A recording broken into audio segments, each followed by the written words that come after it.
Olá, seja muito bem-vindo, muito bem-vinda aqui no canal Lu Educativa. Eu sou a professora Luciane de Deus e hoje nós vamos iniciar um novo estudo. Nós vamos estudar os marcos da aprendizagem e desenvolvimento infantil. Esse estudo vai ser baseado no livro Marcos da Aprendizagem e Desenvolvimento Infantil, dos 4 meses aos 6 anos, Educação que Transforma, da Prefeitura de Joinville, tá? Vai ser o nosso livro de estudo.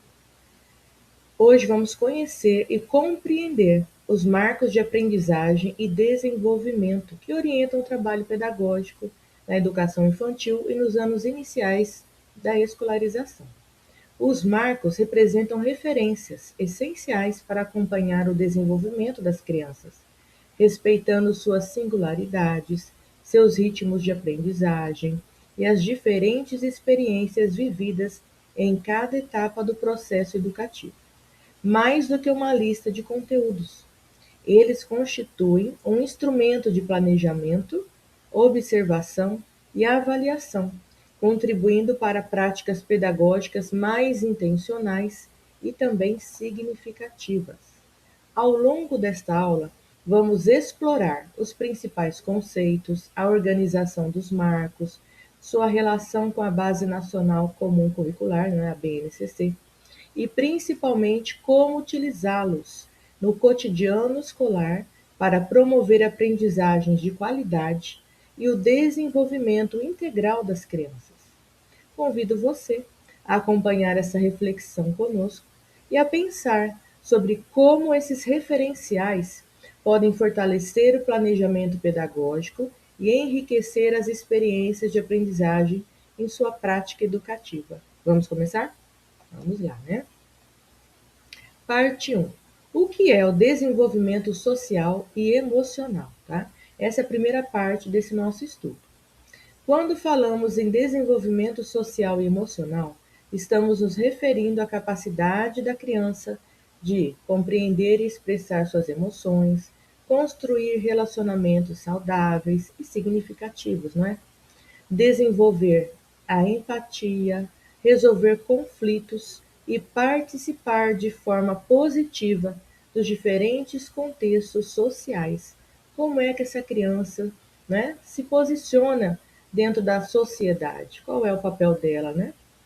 Essas habilidades não surgem espontaneamente, elas são construídas nas interações com a família, com os colegas, com os professores e com toda a comunidade escolar, tá? Então, todo esse processo de desenvolvimento social é o que nós vamos estudar nessa aula de hoje. Parte 2. A importância dos marcos de aprendizagem e desenvolvimento. Os marcos funcionam como referências para acompanhar o percurso das crianças ao longo do seu desenvolvimento. Eles auxiliam os professores a observar o progresso dos estudantes, planejar intervenções pedagógicas, não é? Adequadas, identificar necessidades de apoio, valorizar conquistas individuais, garantir experiências que promovam o desenvolvimento integral dessa criança. É importante destacar que os marcos não devem ser vistos como metas rígidas ou padronizadas. Cada criança possui seu próprio ritmo de desenvolvimento e os marcos servem como orientações para a prática pedagógica, né, e educativa também, tá? Então, o professor vai fazer uso desses marcos do desenvolvimento para poder acompanhar o progresso desse aluno. Como é que ele está se desenvolvendo, não é? Como que são as suas habilidades? Ele está conseguindo construir as habilidades que ele precisa para se desenvolver enquanto pessoa, enquanto sujeito, enquanto aluno?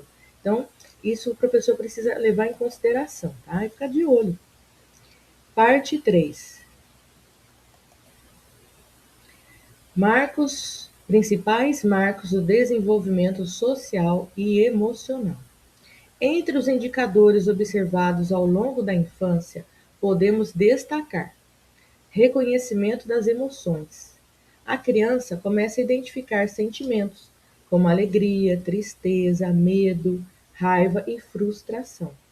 Ela aprende gradualmente a expressar suas emoções, né, de forma adequada, e a compreender os sentimentos das outras pessoas também, tá? Então é importante que a criança consiga expressar o que ela sente e identificar esses sentimentos no outro, não é? Eu fico triste, será que o outro também fica triste? Eu estou alegre, será que o outro também fica alegre? Porque se você vê que a criança ela não se sensibiliza com a dor da pessoa, com a alegria, não se alegra com a alegria dos outros, né? E nem se entristece com a tristeza dos outros, nós precisamos ficar atentos a isso. Porque é importante que a criança tenha empatia, tá? Não é saudável uma pessoa crescer, não é uma, porque a criança vai crescer, vai se tornar um indivíduo, uma pessoa adulta, sem se importar com os sentimentos das outras pessoas. Isso pode até ser patológico, não é? Construção da identidade. A criança desenvolve a percepção de si mesma, reconhecendo suas características, preferências, capacidades e limitações. Esse processo fortalece a autoestima e a autoconfiança. A construção da identidade, ela precisa conhecer a si mesma, os seus gostos, né? O que, é que ela gosta, o que, é que ela não gosta, o que, é que ela tem facilidade para fazer, o que, é que ela não tem. Ela vai aprendendo, né, sobre ela mesma, como pessoa, como é que ela é, né?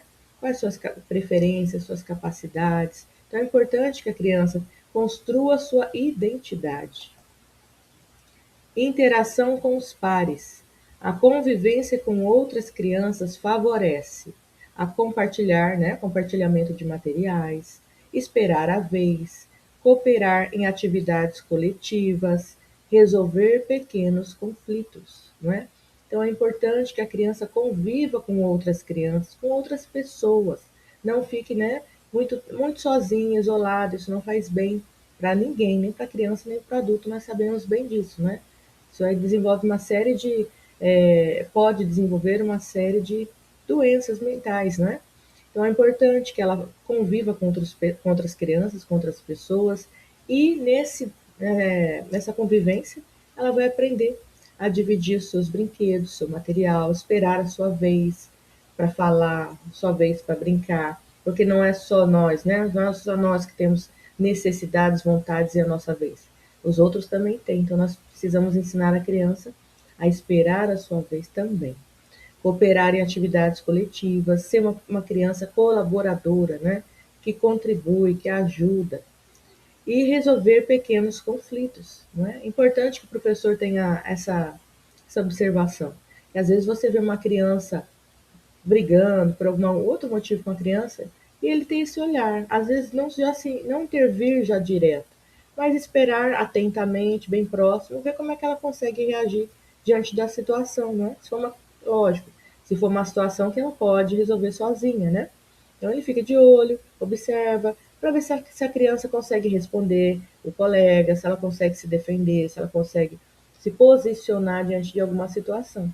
E, se não, lógico, o professor intervém, mas é importante deixar a criança também resolver as suas próprias pendências, né? Dentro da medida do possível, claro. Desenvolvimento da empatia. A criança passa a perceber que outras pessoas possuem sentimentos e necessidades diferentes das suas. Esse é um passo importante para a convivência respeitosa e para a construção de relações saudáveis, não é? Como eu disse, a criança sabe que ela tem as suas necessidades, as suas vontades, os seus desejos. Ok, tudo bem. Mas ela tem que saber que aonde acabam, né, os seus direitos, começam os direitos de outra pessoa. Então ela também tem que aprender a respeitar os direitos, as necessidades e as vontades das outras pessoas. Todas as pessoas têm é, necessidades, né, que precisam ser supridas. Então é importante que ela desenvolva essa empatia, como eu já disse anteriormente, né? Não é saudável uma criança crescer, se tornar um adulto indiferente, que não se importa com ninguém, não é? Às vezes não se importa nem com os próprios pais, nem com a própria família, quanto mais com os outros colegas. Então é importante que esse desenvolvimento aconteça assim, de maneira saudável, para que ele saiba respeitar a si mesmo e respeitar também o próximo, né? E não crescer achando que só que o mundo gira ao seu redor, não é? Em volta do seu próprio umbigo, não. Ele tem que ser respeitado, valorizado, cuidado, sim, mas o outro também. Então é importante que a criança aprenda desde cedo, porque depois que se tornar adulto vai ser bem difícil mudar essa mentalidade, não é? Autonomia progressiva.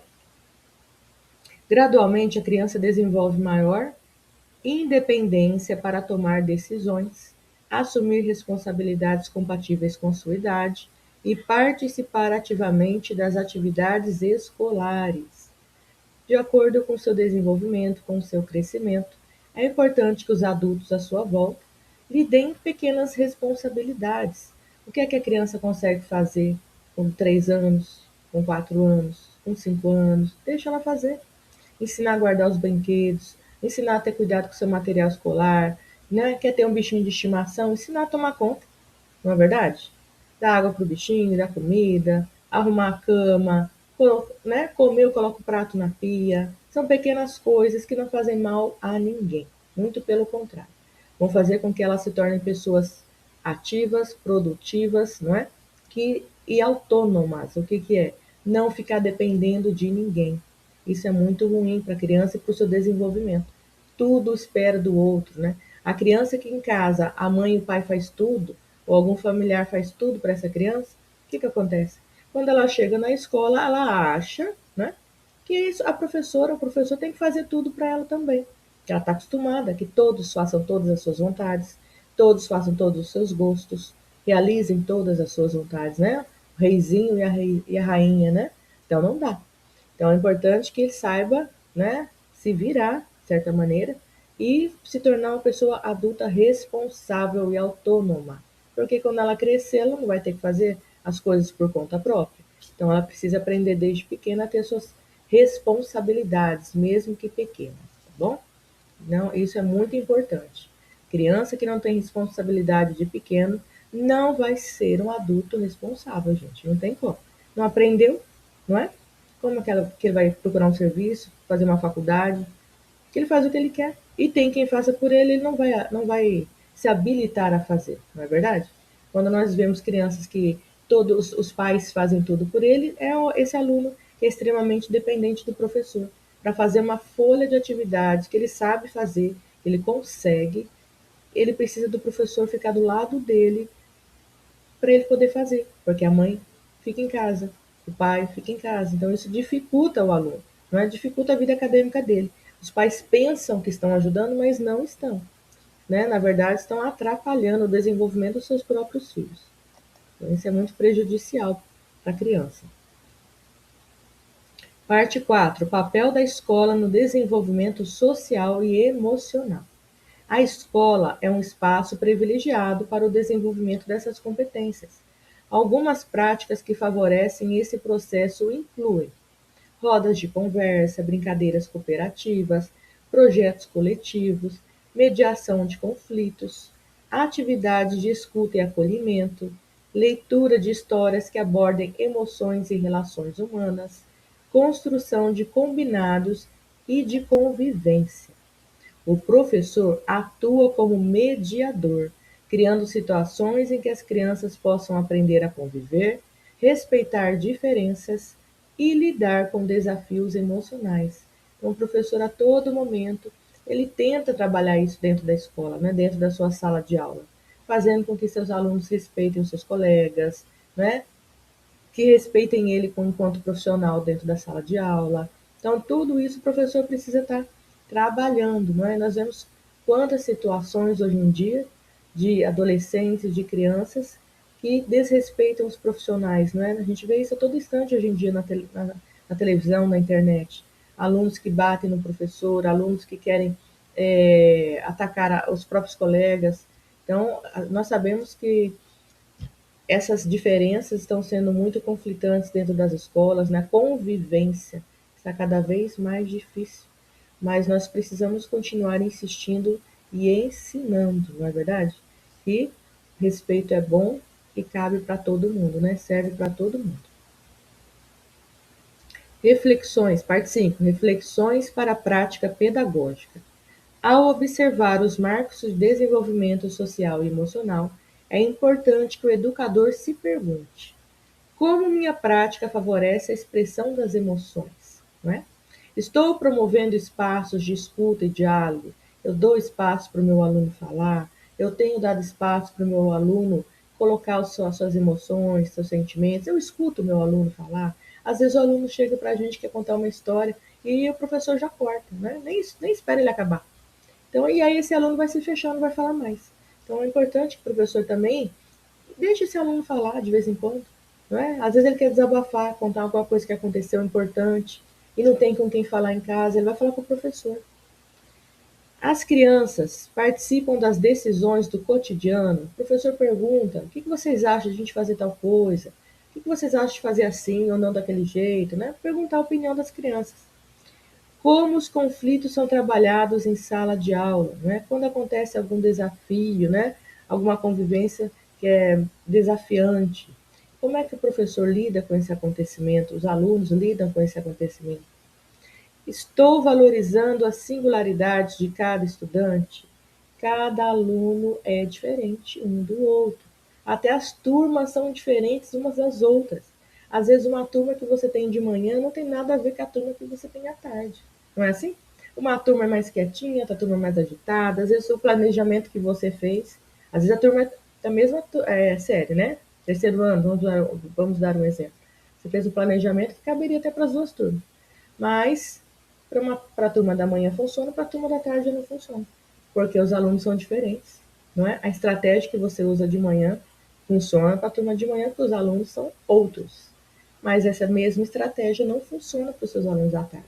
Eles são mais agitados, então ele precisa um planejamento mais dinâmico, não é? Mais ativo, mais envolvente, porque senão eles não vão conseguir entender, né? Não vão participar bem das aulas.